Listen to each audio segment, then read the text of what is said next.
Bonjour et merci d'être présent. Je vais tenter, après ce qui a été dit, d'exister. Je ne parlerai que d'un travail que j'ai donc initié, personnel, qui était pour répondre à des questions et des curiosités dont tout intime, qui étaient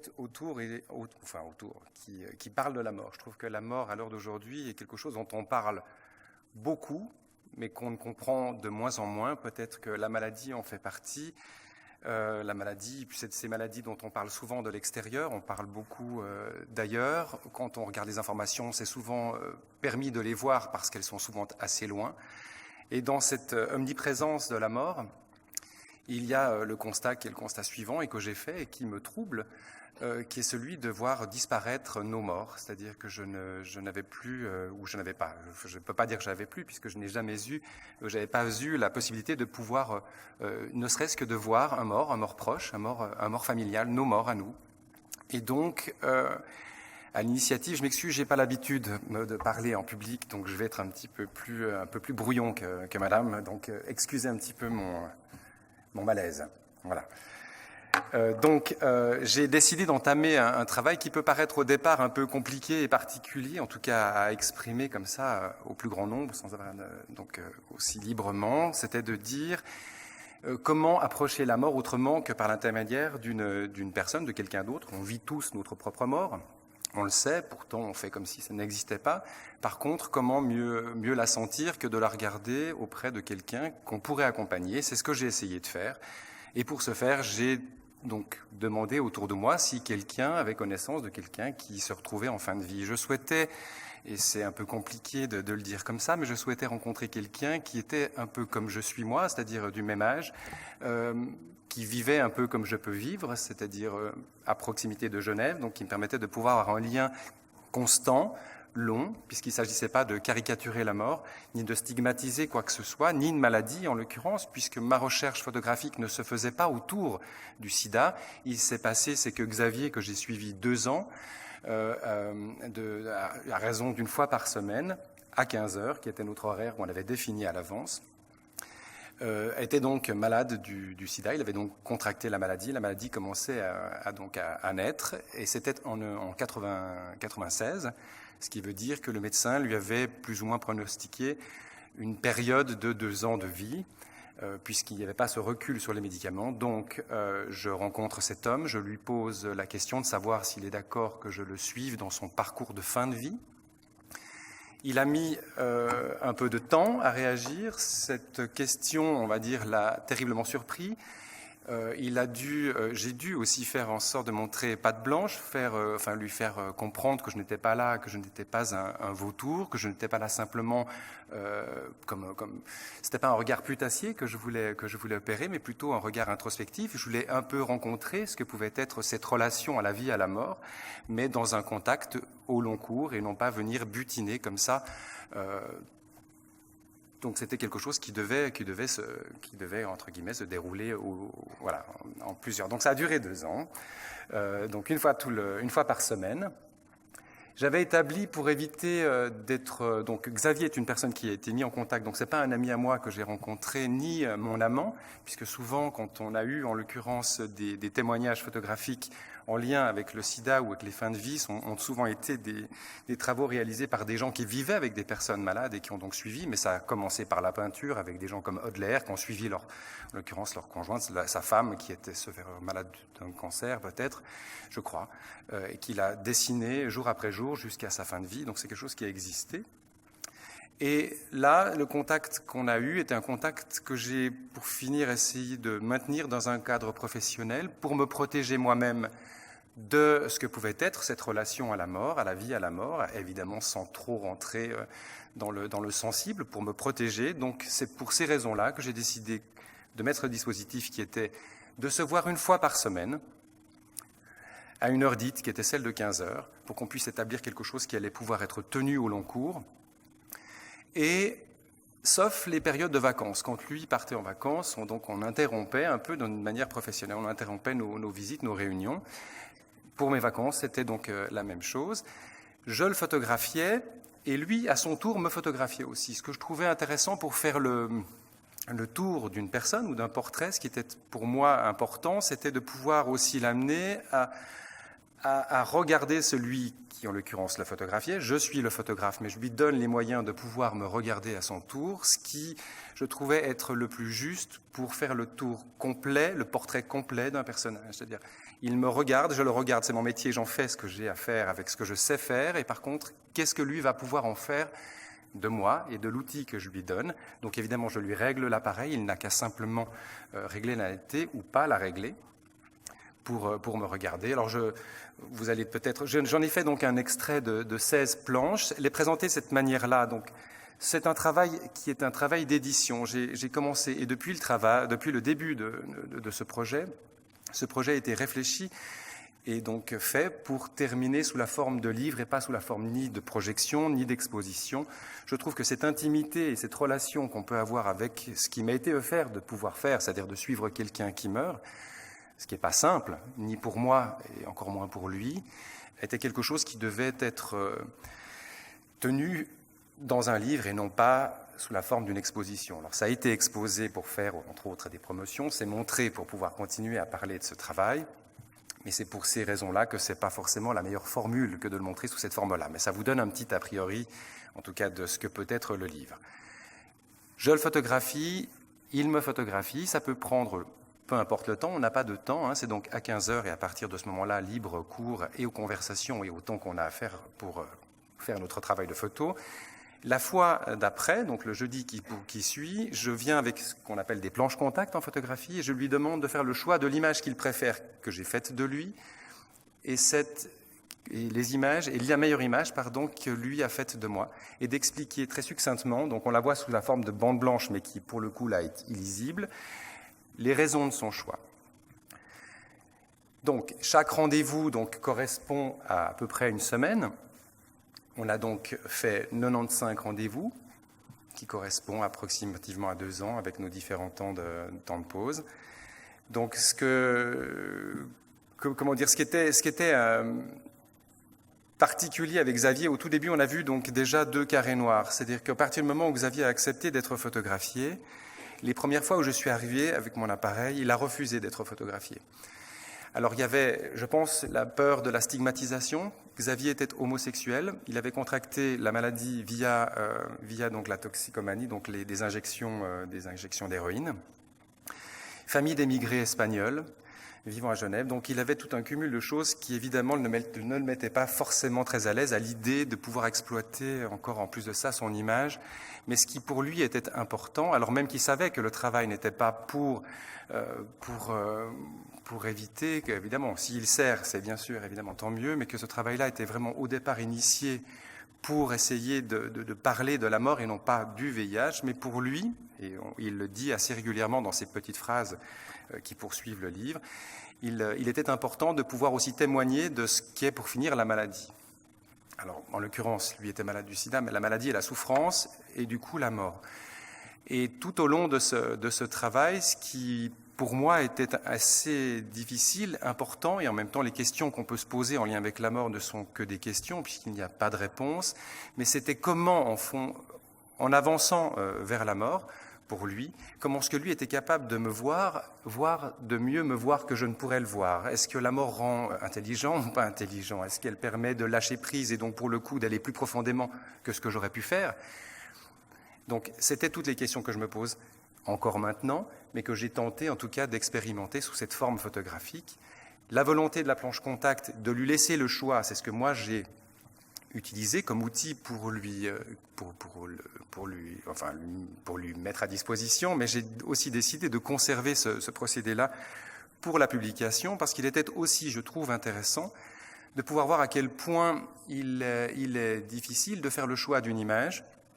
Par exemple, sur celle qui se trouve là, il n'est pas impossible que Xavier, si j'arrive à le lire, qui parle, il trouve que cette image est une très belle représentation de lui, alors qu'on pourrait tout à fait imaginer, si pour chacun d'entre vous, regardez le reste du travail et s'apercevoir que le choix qu'il en a fait n'est pas forcément celui que vous auriez fait. C'est aussi une autre manière de rendre ce travail un peu hypnotique, d'échapper au seul constat de ce qui arrive, du projet, en l'occurrence, d'une personne qui meurt, pour rentrer un peu plus dans ses phrases, dans sa manière dont il a de réfléchir et de penser, du personnage, de l'homme qui meurt, mais aussi par l'intermédiaire de ses choix, de ses phrases, de voir comment on peut être capable de pouvoir apprécier apprécier ou déprécier, et donc aussi d'amener le spectateur, en tout cas le lecteur, acteur aussi, d'une certaine manière, de ce travail.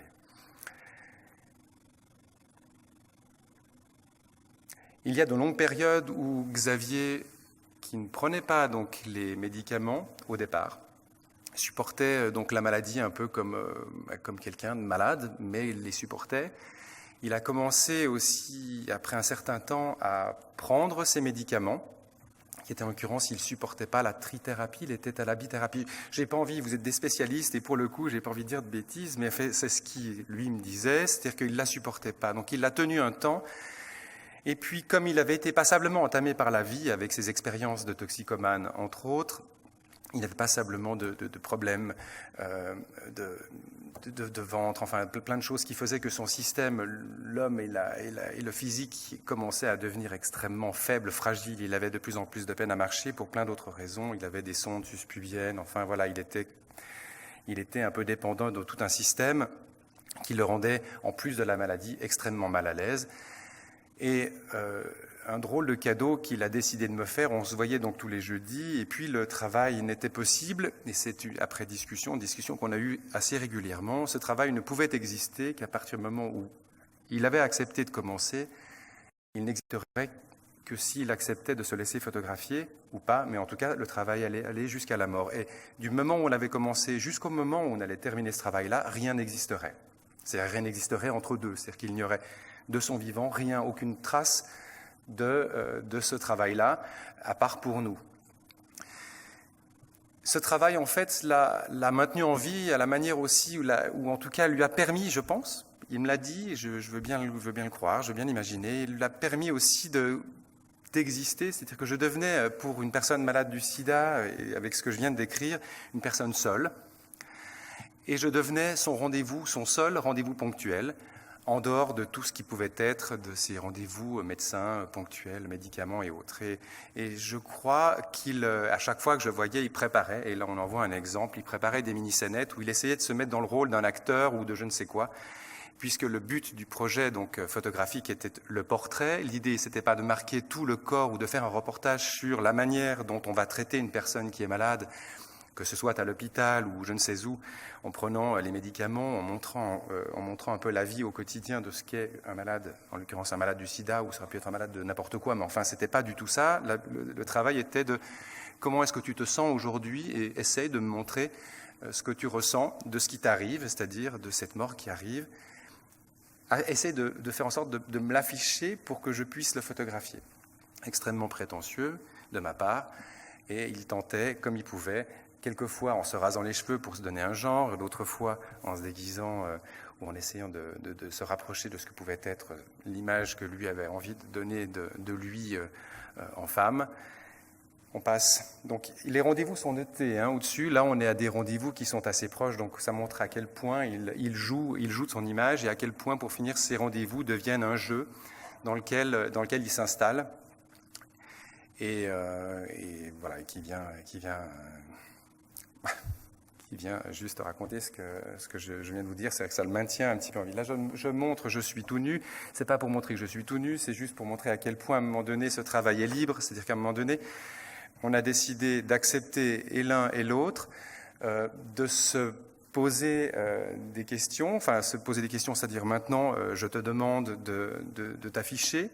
Et quelquefois, je te demande certaines choses, comme pour casser le rythme de ce type de travaux qui, quand même, est long. C'est 2 ans de travaux où le projet est de photographier que le visage. Il y a des lassitudes qui se perdent et qui sont quelquefois difficiles de casser autrement qu'en demandant quelque chose de particulier. Si Xavier me demande de me mettre nu et si j'accepte, c'est parce que précédemment, je lui ai demandé de se mettre nu dans un rendez-vous précédent, histoire simplement de réanimer un petit peu de vie dans notre travail qui, pour finir, s'installait dans une espèce de routine puisque voilà, il était assez simple de s'asseoir et d'attendre de se laisser photographier. Le but étant à un moment donné de casser ce rythme. Il en a profité pour me voir tout nu, ça l'a bien arrangé. Ça m'a bien gêné, mais en même temps, je pensais être important de le montrer pour dire que voilà, ça marche dans tous les sens, d'un côté comme de l'autre. Il y a aussi des séries d'images donc, où il décide de ne pas faire de choix parce que ça ne l'intéresse pas. C'est aussi parties qui correspondent à des moments de l'évolution de sa maladie, où il commence à, je pense, se rendre compte que ça arrive. Et là, du coup, il n'est plus du tout motivé par rien. Il se laisse simplement aller à ce qu'on avait décidé, à ce schéma, à ce rythme de travail qui est une fois par semaine. Il m'ouvre la porte, on travaille et je m'en vais. Et donc, quand j'amène les planches contact pour qu'il puisse faire le choix, il me dit « Non, là, il n'y a pas de choix à faire, je n'ai pas envie, je suis fatigué, j'en ai marre. » Et je lui posais régulièrement la question, alors après ça c'est évidemment chacun l'interprète comme il le veut, mais c'était quelque chose qui me faisait un petit peu mal pour lui et que j'essayais de casser. Quand je lui posais la question de savoir ce que c'était que de mourir, il me répondait régulièrement « c'est s'endormir sans rêver ». Je trouvais ça tellement triste que j'essayais par tous les moyens possibles, d'abord par ces questions permanentes en lien avec justement cette mort, qu'est-ce qu'il en pense, qu'est-ce qu'il ressent de tout ça, ne serait-ce que par l'intermédiaire de sa maladie, qu'est-ce que ça bouscule, qu'est-ce que physiquement à l'intérieur on ressent, qu'est-ce qui se passe. Il était évidemment traité, donc il n'y a pas de douleur particulière, il se plaignait de différentes choses, comme toute personne malade, mais enfin je veux dire, toujours est-il qu'il était suffisamment suivi pour ne pas souffrir, et donc la question que je posais sur qu'est-ce qu'il ressent était assez justifiée, elle demandait entre guillemets un regard plus intérieur, et c'est ce qui revenait régulièrement, et c'était quelquefois un peu dommage qu'il ne s'exprime comme ça sur quelque chose qu'on ne connaît pas, mais qu'on a meilleur temps de rêver plutôt que de pleurer, puisque c'est plus long que la vie, et pour le coup, c'était plus sympa d'imaginer une autre vision. Voilà. Donc je change aussi dans tout ça, et ça aussi c'était intéressant pour moi de voir à quel point et comment j'arrivais moi aussi à regarder, à me situer par rapport à ce travail, qui est un travail qui m'était difficile de faire, contrairement à ce qu'on peut imaginer. Je ne suis pas un butineur de caca, je ne vais pas dans un camp de réfugiés photographier des gens qui meurent avec un biais retour. Je ne fais pas des sauts de puce pour montrer ce qui se passe ailleurs en prétendant pouvoir sauver le monde. C'est ce qui se passe souvent dans le métier de photographe ou de reporter. C'est-à-dire on a l'impression que ces gens-là s'en vont butiner tout ce qui se passe ailleurs, reviennent, montrent et sont souvent considérés comme des héros parce qu'ils parlent de situations et de choses extrêmement difficiles, compliquées, souvent violentes et injustes. Mais ce que je trouvais vraiment plus pertinent et plus intéressant, et là, on n'est pas traité comme des héros, c'est de réellement montrer un tout petit peu les difficultés qui pourrait y avoir. Une, accepter la mort pour nous et chez nous, et deux, de traiter des sujets comme celui-ci au long cours avec une personne de proximité. Quand ce travail est montré, les premières choses qui arrivent sont dans les constats, ou en tout cas, quand le livre est sorti, on m'a régulièrement, avant de savoir que j'étais à Genève et autres, on m'a demandé si ça avait été fait aux États-Unis, comme si les Américains avaient le monopole de la mort photographiée ou de la mort spectaculaire. J'ai aussi longtemps fait attention de ne pas parler du sida en lien avec ce travail, puisqu'en 98, quand il est terminé, on est à peu près au moment où tous les artistes particuliers ou d'une certaine frange traitent ou parlent de leurs amis, soit malades du sida, soit l'ont photographié, soit photographient des copains qui s'injectent et qui sont malades ou pas malades, où on est dans cette espèce d'ambiguïté, ça devient une espèce de mouvement artistique un peu à la mode. Et je fais bien attention de ne pas trop le dire pour ne pas rentrer justement dans ce côté où on vient surexploiter une situation en lien avec une maladie un petit peu à la mode. Je trouve pour le coup plus intéressant d'en parler maintenant, où on fait attention de ne plus en parler, où on a le sentiment que ça n'existe plus, alors même que ça n'a pas franchement disparu.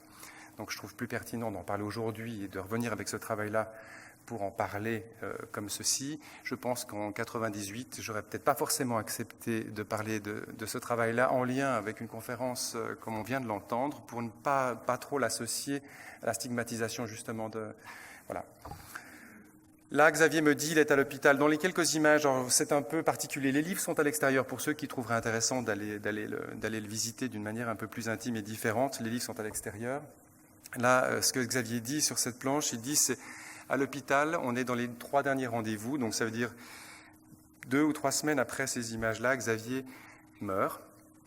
Il a décidé de mourir un jeudi, ce qui est un cadeau extrêmement difficile, extrêmement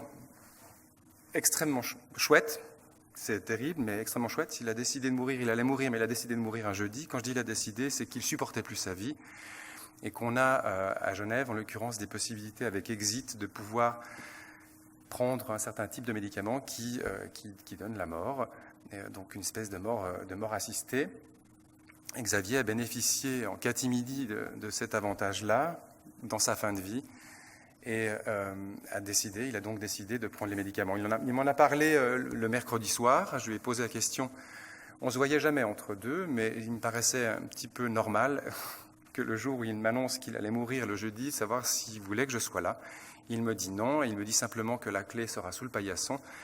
Et puis, donc là on est encore dans la semaine précédente, et j'arrive le matin, et Xavier est donc mort sur son lit. C'est donc les images qui clôt le travail. On est au 95e rendez-vous. J'esquisse une joie, je tente une joie, parce que, comme je l'ai dit tout à l'heure, c'est un travail éprouvant, parler de la mort, ou en tout cas tenter de se rapprocher. Là, je ne tente plus, je suis dedans, mais ce n'est pas simple du tout, puisqu'il ne s'agit pas de photographier un mort qui n'a plus de son. Il y a eu 2 ans de conversation, même si elles n'ont pas toujours été enrichissantes, justes, troublante, mais s'installe quand même quelque chose, et le fait qu'il décide de me laisser le voir mort pour clore notre travail, c'est en même temps un extraordinaire cadeau, mais c'est un cadeau difficile à supporter après coup. Petite anecdote encore, pour ce travail-là, puisqu'il a toujours été fabriqué, en tout cas la manière dont je l'ai approché, ça a été depuis toujours d'en faire un livre, parce que je pense que c'est la meilleure formule pour ce type de travail. J'ai donc évidemment essayé de réunir des fonds pour pouvoir éditer, puisqu'on sait à quel point il est difficile de vendre des livres, et encore plus des livres de photos, parce qu'ils coûtent cher et qu'ils se vendent peu. J'ai mis 15 ans à réunir de l'argent. D'abord parce que c'est un travail qui parle de la mort, donc on n'en parle pas, et pour le coup c'est très difficile de réunir de l'argent. Deuxièmement, c'est le sida. Donc, soit je rentre dans ce côté arty, et du coup, je suis sponsorisé par des groupes ou des galeries qui viennent mousser autour de tout ça et faire mousser ce travail-là. Et là, on trouve de l'argent. Mais j'ai toujours décidé, et j'ai toujours mis ça de côté pour refuser cette manière de mettre en place un dispositif. Il s'agissait simplement de trouver ça suffisamment intéressant pour mettre de l'argent et pour publier. Donc, j'ai réussi, mais 15 ans après, à le faire éditer. Les quelques personnes qui m'ont prêté de l'argent pour un certain nombre des banquiers genevois ont demandé une phrase assez étonnante d'une personne que je connais et qui dit « Écoute, je vais t'aider à tourner la page, je vais te donner 5 000 francs suisses pour t'aider à la fabrication de ce livre. » Donc, je vais t'aider à tourner la page est quelque chose d'assez difficile à accepter. En même temps, je n'avais pas tellement le choix. Et l'autre chose, c'est dans les remerciements, est-ce que tu aimerais être nommé ? Il dit non, je ne souhaiterais ne pas être associé à ce type de travail, alors même que je trouve que c'est très bien.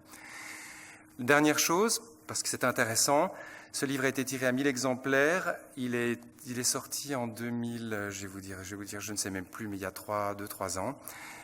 Il n'a été vendu qu'à 300 exemplaires. Voilà. Je ne pense pas que ce soit la qualité photographique, mais ce qui est intéressant, c'est toute cette curiosité qui m'amène à vouloir réaliser des travaux comme celui-ci, en fait, font que ces travaux sont souvent suffisamment compliqués, parlent de choses dures et difficiles, qu'on n'aime pas forcément voir, qu'on a difficulté peut-être à recevoir, parce qu'un livre photo, en général, s'offre, et pour le coup, c'est assez difficile à offrir. Mais voilà, je voulais le dire parce que je trouvais ça important, ne serait-ce que voilà, pour moi, je pense que ce qui est important à un moment donné, c'est de donner vie à la mort pour peut-être, même si c'est une banalité, mais peut-être pour mieux vivre la vie. Je pense que c'est une banalité, mais en même temps, elle n'est pas souvent dite. Et parce que je le vis de l'intérieur, parce que j'ai continué des travaux, il s'agit du premier volet d'une trilogie, donc 15 ans sur la mort, donc, où j'ai travaillé après sur d'autres situations et sur la plus stricte simplicité de ce que représente le corps mort, qui pour le corps médical est peut-être quelque chose de normal, de simple, qui pour le reste du monde, ou en l'occurrence pour moi, ne l'est pas. L'odeur de la mort est difficile à définir, la couleur aussi. Pourtant, des gens meurent partout, souvent simplement, pas que de choses terrifiantes, et souvent très très près. Voilà, j'espère vous avoir intéressé un petit peu après cette extraordinaire conférence. Merci.